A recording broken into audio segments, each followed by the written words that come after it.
Hi everybody. Today we are going to break it down now, the composition of air. Okay. It is under the weather instruments packet. There was one more instrument, but I didn't have the materials for it, so I'm assuming you don't have the materials for it. If you do, you can do it on your own and let me know how it goes. Okay. All right, so let's get started. The atmosphere is made up of many gases, including oxygen, nitrogen, water vapor, carbon dioxide, and argon. There's actually several other gases that are in the atmosphere that are just in trace amounts. So they're not getting mentioned in this packet. However, we have trace amounts of helium, ammonia, ammonium, and neon, and the list just goes on and on and on. So, but those are trace amounts. The main amounts is oxygen, nitrogen, and argon. So you will be very interested to find out that oxygen is not actually the most prevalent gas in our atmosphere. It is very important to life on the surface of Earth, but it does not make up the majority of air. Actually, nitrogen makes up the majority of our air. Nitrogen makes up 78% of the air in the atmosphere, and oxygen is 21%.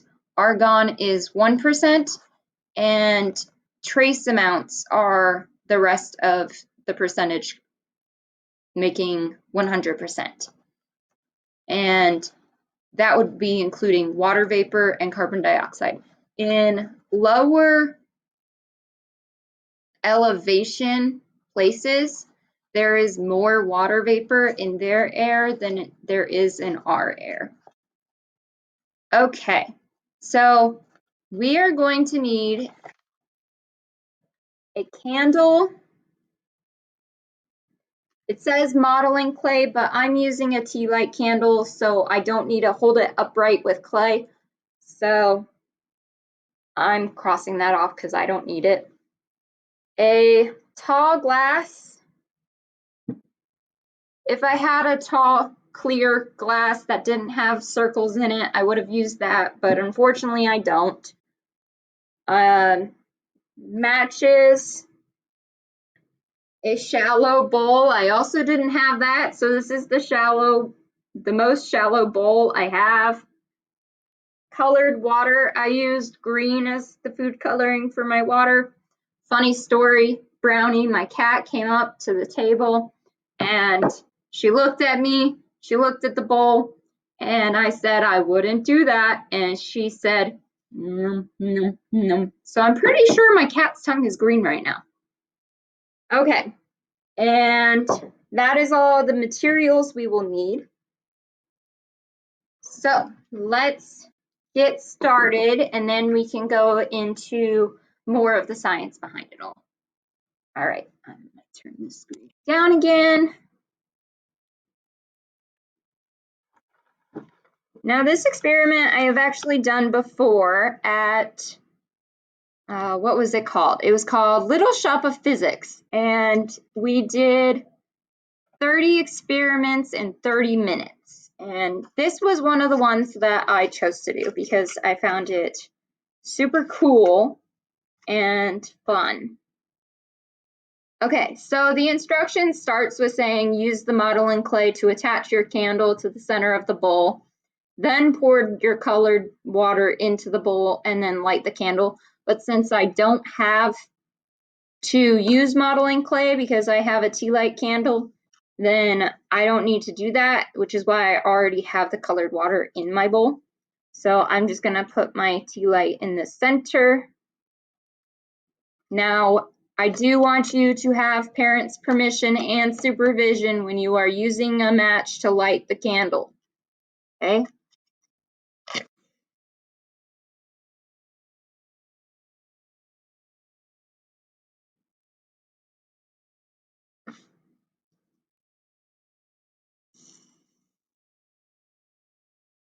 I just dipped my match in the water so that way it's fully out. Okay. Set the glass carefully over the candle so that no air can enter it. Observe how much water rises into the glass. Okay, I want to make sure that your view on this is as close as possible. All right, that's as close as it's going to let me get. Okay. Set the glass carefully over the candle so no air can enter it.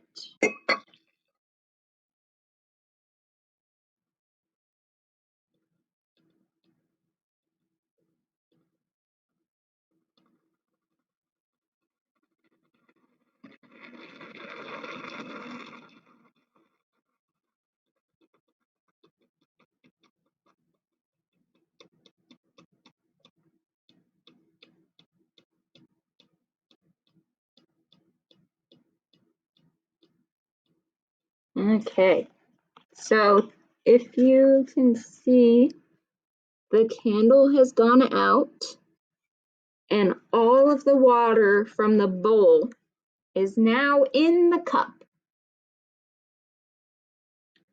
So it asked, observe how much water rises into the glass. We want to take data on that.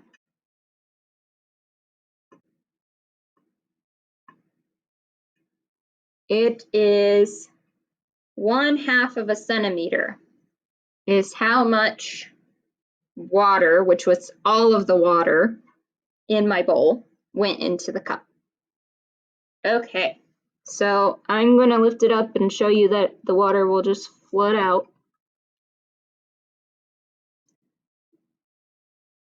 See?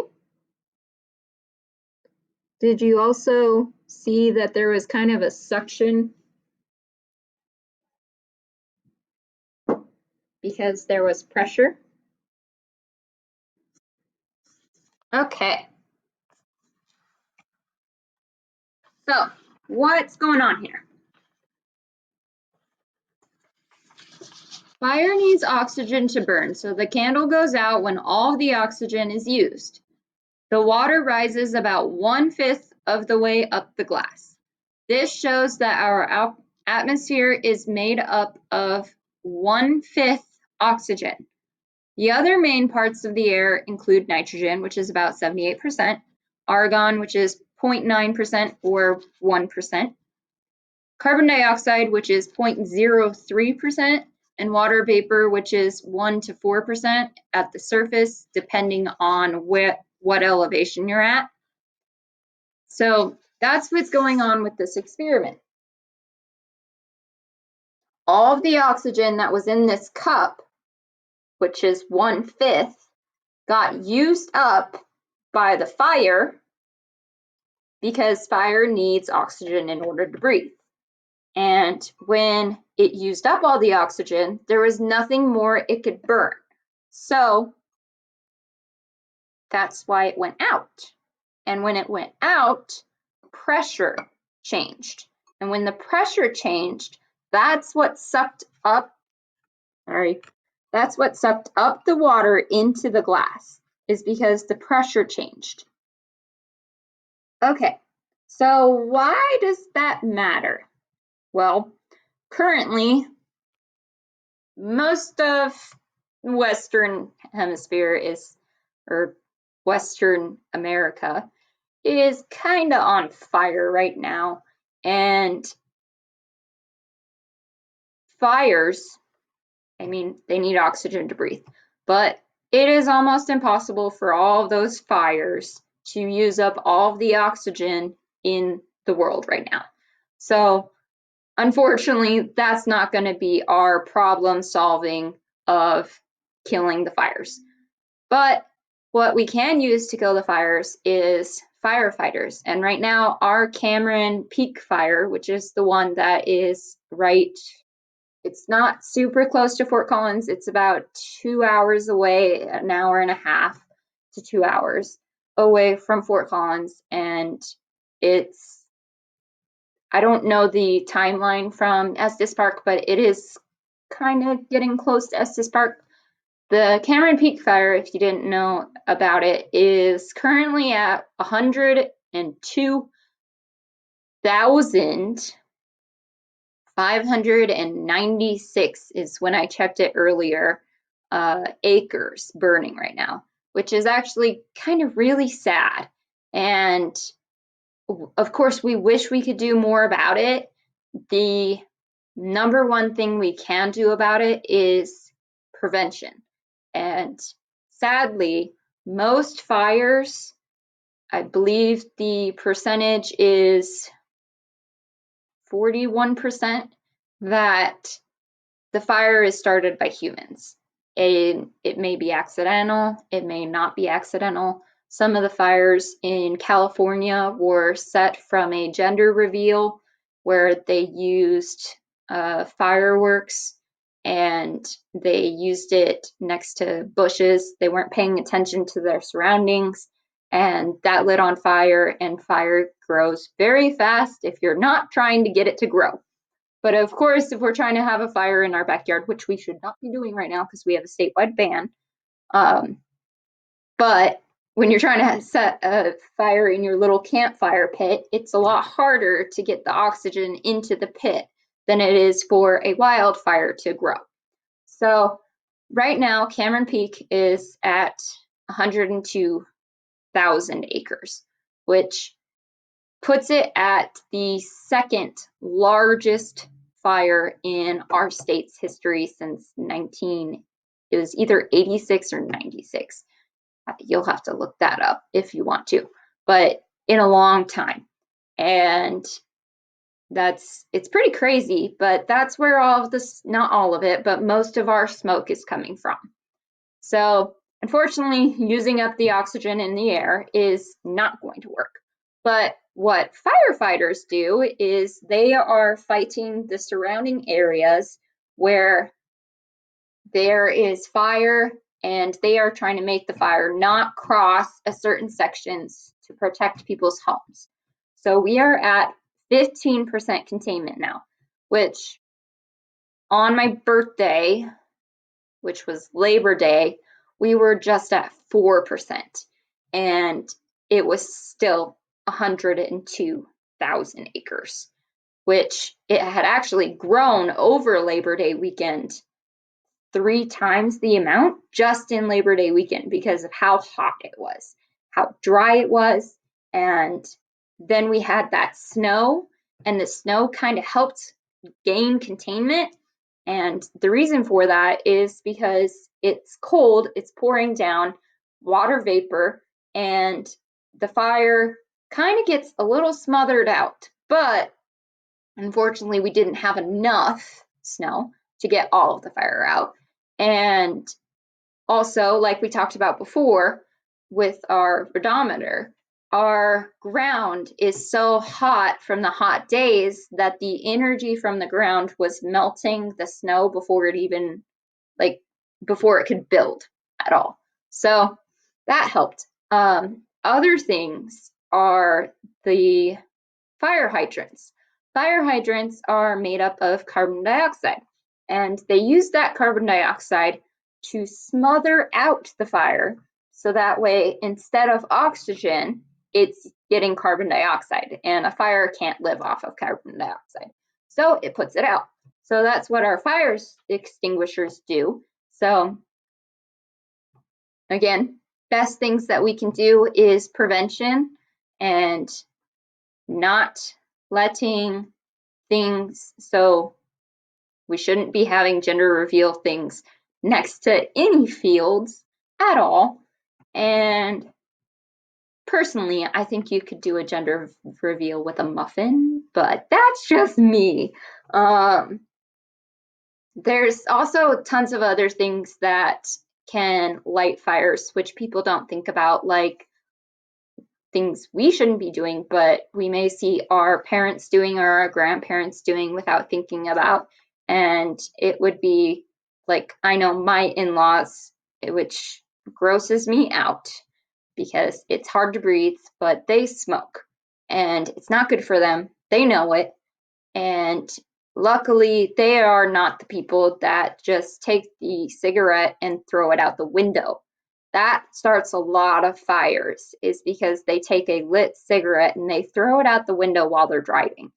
And that's how a lot of highway fires have started.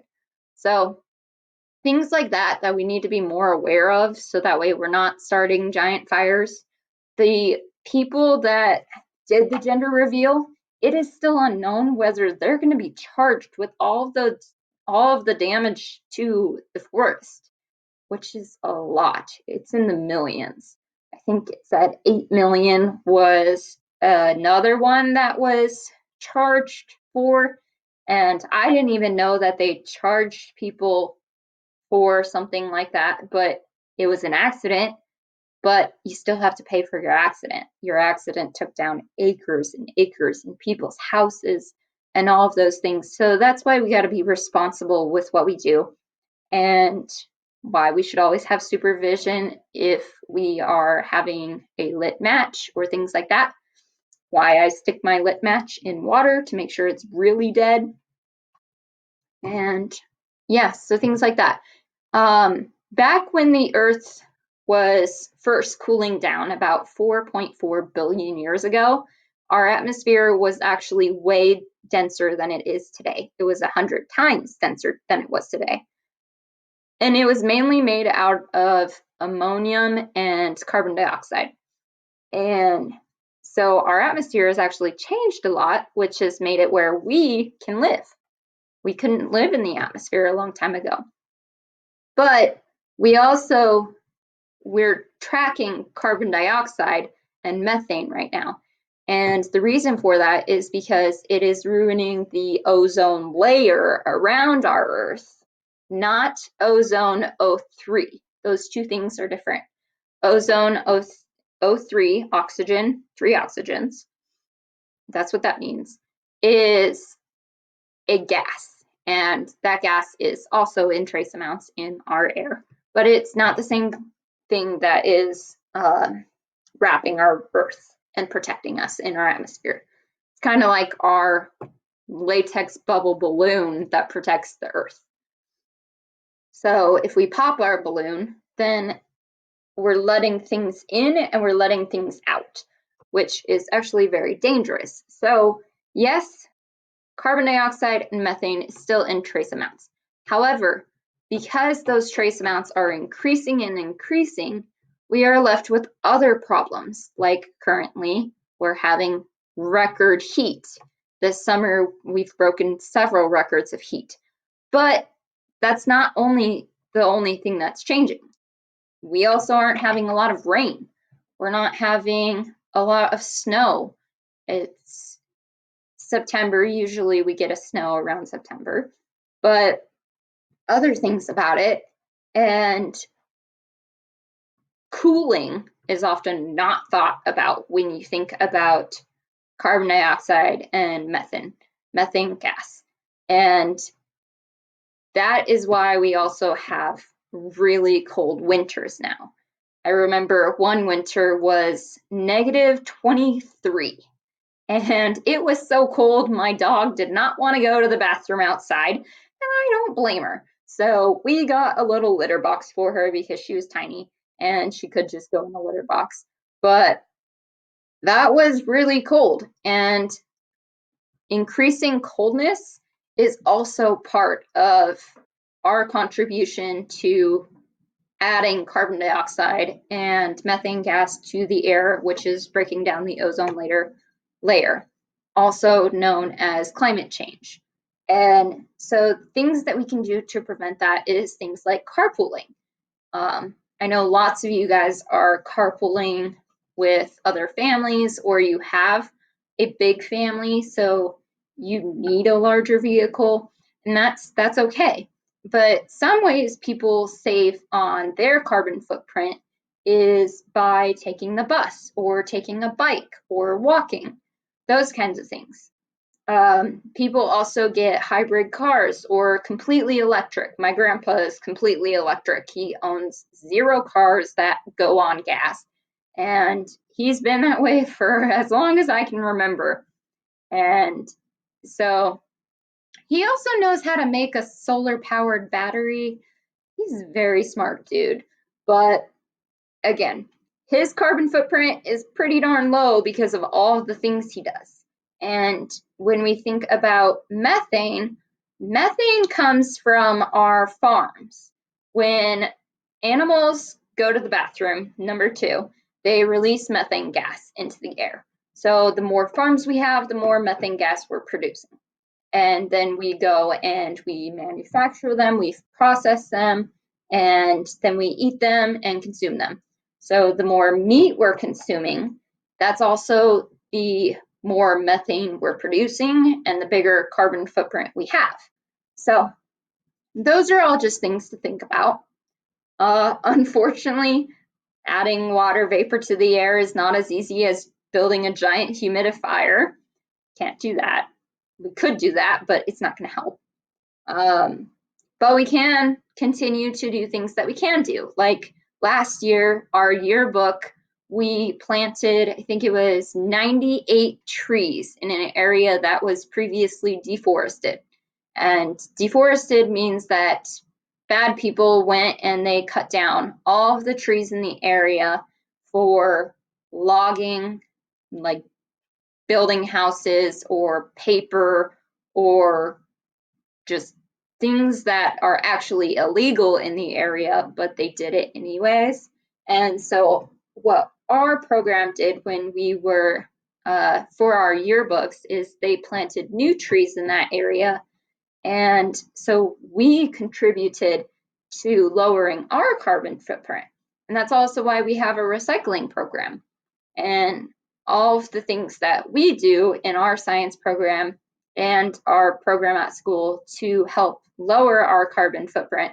So that way we are doing what we can do to help our environment get better and not make it worse, because we definitely want to do our part and everything we can do. All right, well, that's it for today's episode of meteorology. I do want you guys to get started on, I'm going to start a new section called Getting Ready for In-Person Learning, where we're going to have a couple foldables and things that you can put in your science notebook or your science subject of your notebook, if it's like a 5-subject notebook or a 3-subject notebook. So that way you don't have to do those in school, and we can continue learning like this in school and do all of the fun stuff without having to spend a whole class period cutting and pasting paper. So check out that section. If you haven't already, check out my awkward introduction. That was very awkward and interesting. So if you want to have some giggles, go check that out too. All right, see you next time. Have a good week. Make sure that you are telling me you're participating, either by commenting on the assignment or posting a comment in the stream on Google Classroom, or you can post in Mrs. Shear's secondary science channel in Slack and use an emoji to tell me what classes you're participating in. So just let me know what you're participating in. All right, bye.